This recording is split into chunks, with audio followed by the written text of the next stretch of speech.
kerabat, teman, dan seluruh yang hadir. Tentunya atas nama pribadi, atas nama istri, atas nama keluarga, kami menghaturkan beribu-ribu terima kasih dari hati kami yang paling dalam. Jazakallah khairan hasiran. Mudah-mudahan Allah membalas ringannya langkah Bapak Ibu, membalas berlipat-lipat doa-doa yang ikhlas dari kolbu Bapak Ibu. Mudah-mudahan Allah juga menempatkan kita pada umat Islam, umat terbaiknya. Ini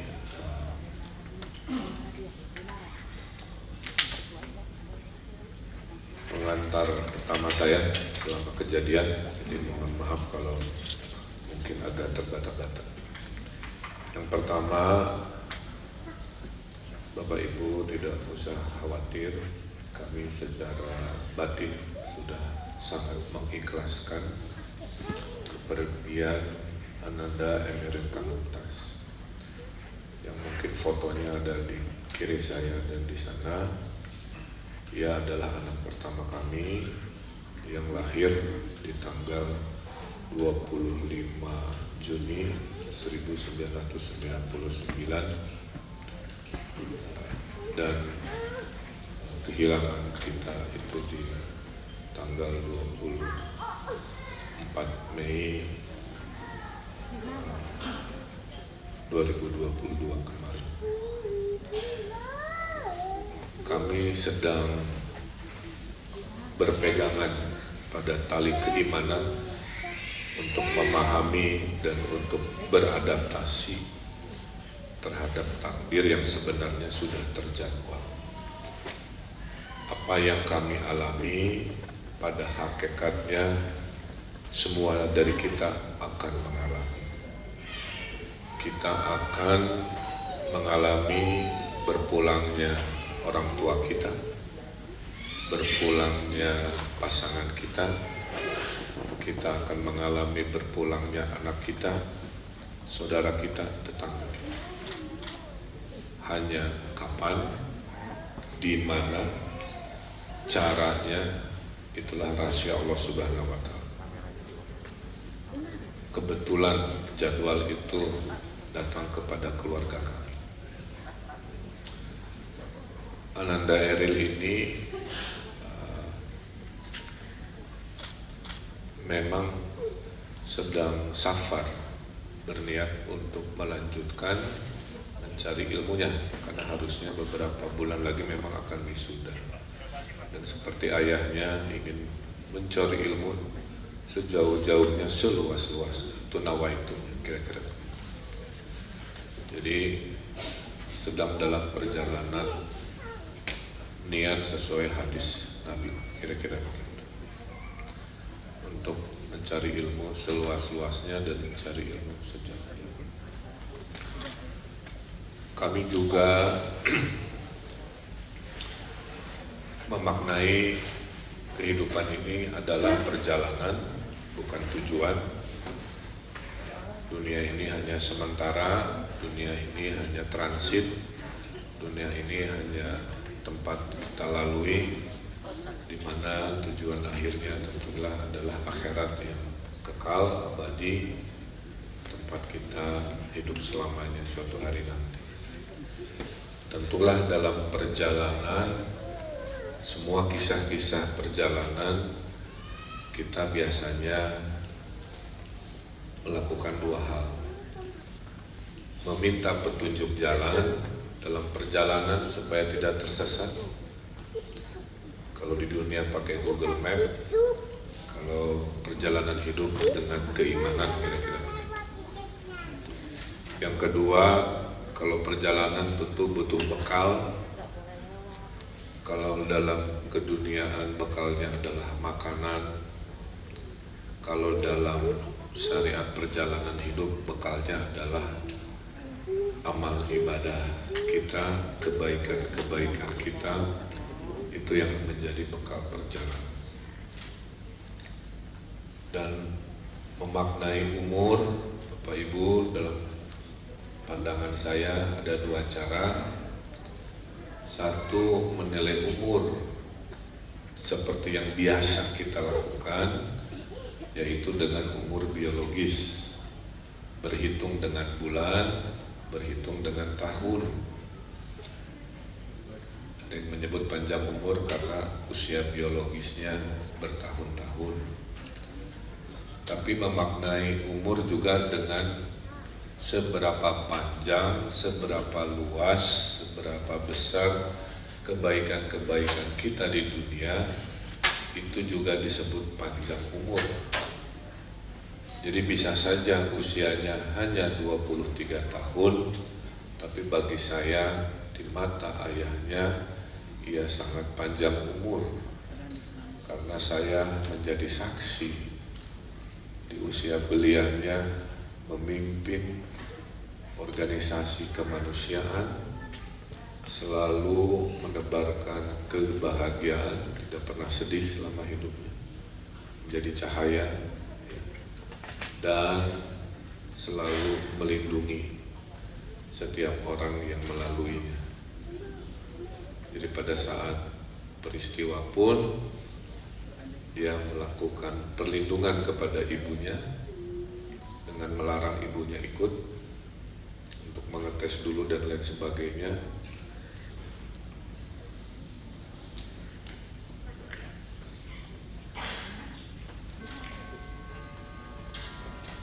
Jadi ya itulah karakter anak kami sampai detik-detiknya pun jiwa menolongnya menyertai akhlak. Itulah kami juga awalnya kaget melihat begitu banyak doa, harapan dimunajatkan baik oleh orang yang dia kenal, justru mayoritas oleh orang-orang yang tidak kenal. Saya tidak berani baca berita bersama keluarga karena sudah fokus mencari. Saya intip-intip aja gitu ya. Tapi kemanapun saya intip ya beritanya tentang almarhum anak saya yang luar biasa. Akhirnya saya berpikir, mungkinkah doa-doa, pengajian-pengajian sampai dari desa-desa sampai ulama-ulama di Palestina, saya juga kaget mendoakan. Mungkin buah dari bekal tadi yang saya tidak selalu ikut. Mungkin itu buah dari dia malam-malam hujan-hujan bawa bantuan ke duafa-duafa.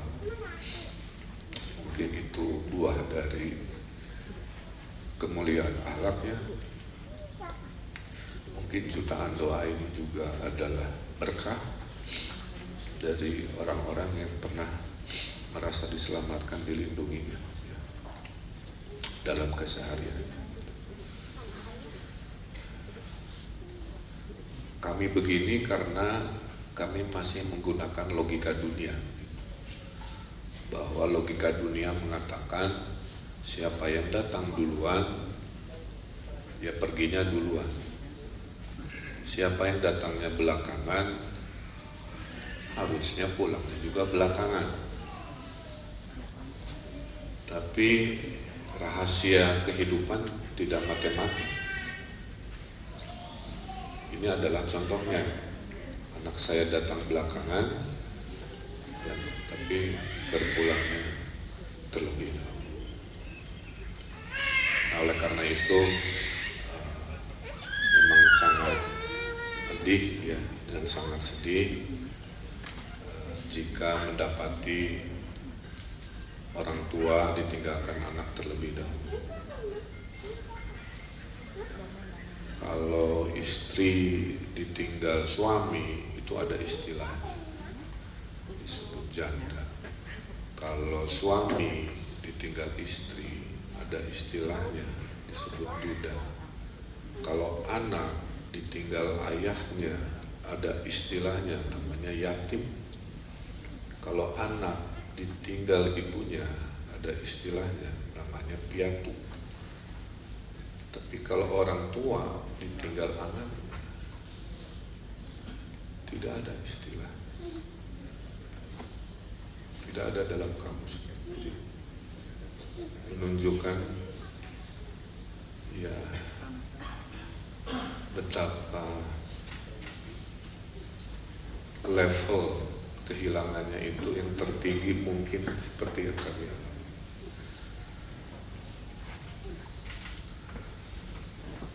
Itu hikmah yang sedang kami hadapi. Istri saya mengatakan anak saya berpulang saat sedang berbahagia. Mungkin itu hadiah dari Allah Subhanahu wa Ta'ala. Dia pulang tidak dalam detik-detik bersedih, menit bersedih.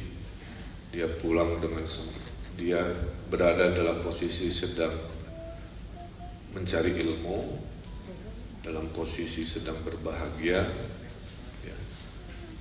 Sehingga tentulah kita berharap yang terbaik. Sungai Are itu sungainya beda dengan sungai-sungai di kita. Kalau di kita, sungai itu sumbernya mata air, jadi sudah hangat-hangat, sedingin-dinginnya masih menghangat. Kalau di sana itu sungainya itu datang dari salju es yang cair. Jadi walaupun cuacanya biru panas, itu airnya seperti air kulkas kira-kira begitu. Jadi pas kejadian kami itu terduga ada kram karena fisiknya itu lebih tinggi dari saya. Di usia yang lagi bagus-bagus badannya, dia juga hobi berenang, punya lisensi menyelam pula kira-kira. Jadi menurut logika fisik harusnya aman-aman saja.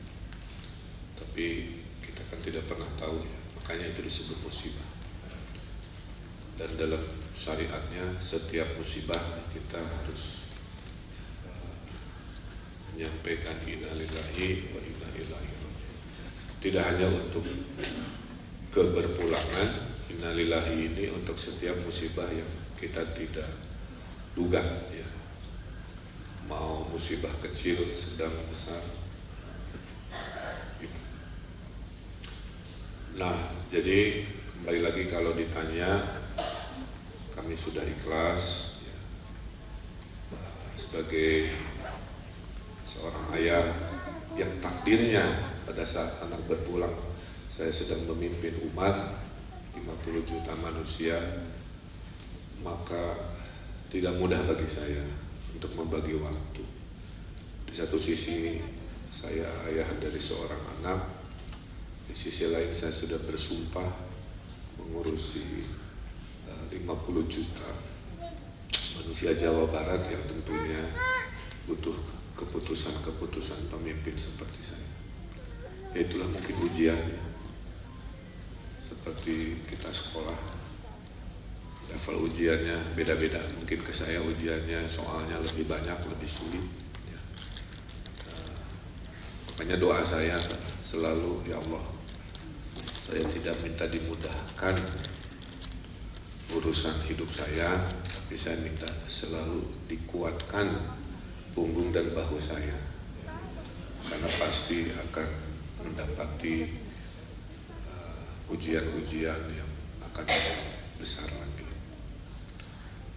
Tapi hati kami menjadi ringan dengan melihat doa-doa yang dialirkan tadi ya, baik yang terekam beritanya maupun yang tidak terlihat, maupun di hati masing-masing yang mungkin terkoneksi karena apa yang kami alami sangat berhubungan mungkin dengan keseharian juga para orang tua, kira-kira begitu. Sesuai syariatnya kami berikhtiar, saya tiap hari selama 7 hari jalan kaki 5 kilo, 8 kilo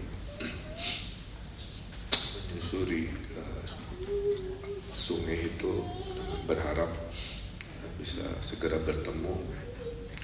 Namun standar hukum di negara itu adalah 7 hari pencarian intensif. Setelah itu pencarian rutin, status hari ini, nanti status hukumnya itu 1 tahun, baru dinyatakan sudah tidak eksis lagi atau bagaimana.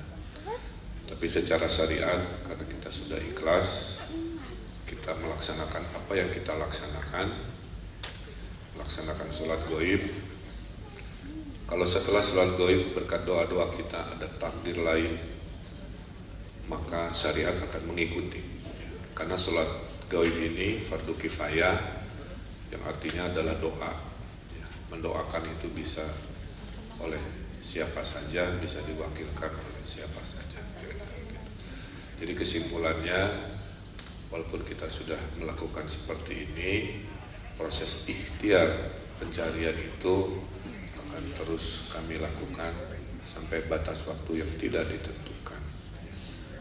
Makanya harapan kami, kalau Bapak Ibu masih ada keikhlasan, kalau masih ingat, teruslah berdoa sampai takdirnya afdol seperti yang kita harapkan, kira-kira begitu. Dan terakhir dari saya, akhirnya saya menyadari bahwa bumi Allah ini sangat luas, jadi tidak perlu merisaukan kita lahir di mana dan kita harus berpulang di mana. Semua itu adalah bumi milik Allah Subhanahu wa Ta'ala. Tidak harus dibatasi oleh wilayah politik negara, wilayah paspor dan sebagainya. Dimanapun adalah bumi Allah Subhanahu wa Ta'ala. Jadi anak saya lahir waktu kami juga sedang mengembara, lahir di New York, ya, dalam keadaan sulit dulu. Ya, saya ada masalah dan sebagainya. Tapi alhamdulillah bisa lahir dengan selamat dan berpulang di negeri orang yang tadinya asing gitu ya, tapi dengan syariat bahwa semua bukit, gunung, laut, sungai adalah bumi Allah, maka kami pun pada dasarnya tenang, tidak usah memaksakan diri harus bagaimana. Nah, itu mungkin kronologis isi hati kami dan permohonan kami. Dan terakhir, kami mohon maaf atas nama almarhum jika mungkin semasa hidupnya barangkali ada yang berinteraksi, ada hal-hal yang kurang berkenan dari kata, tindakan atau apa. Dengan keikhlasan Bapak Ibu memaafkan, mungkin meringankan, karena sekarang kami meyakini anak kami sudah berada dalam perlindungan pemiliknya, Allah Subhanahu wa Ta'ala, dengan cara terbaiknya, dengan kesolehan dan akhlaknya, dan doa-doa kita insya Allah menjadi penerang dimanapun ia saat ini sedang berada. Saya kira itu. Sekali lagi jazakallah khairan katsira atas segala kehadirannya, dan tentunya atas nama keluarga kami mohon dibimbing doa oleh Ustadz Adi Hidayat yang sudah hadir. Mudah-mudahan doa yang dibimbing oleh Al-Ustadz Adi Hidayat bisa meringankan rohnya, jasadnya, dan juga juga meringankan kami yang sudah ikhlas, seikhlas-ikhlasnya melepas kepergian hamba Allah yang dititipkan kepada kami. Karena pada dasarnya anak kita itu titipan. Pada saat pemiliknya meminta, tentu sebagai tempat penitipan, walaupun berat kita harus ikhlas mengembalikan kepada pemilik. Itu saja yang bisa saya sampaikan. Kurang lebihnya mohon maaf. Allahumma muwaffiq ila aqwamit thoriq. Billahi taufiq wal hidayah. Wassalamualaikum warahmatullahi wabarakatuh.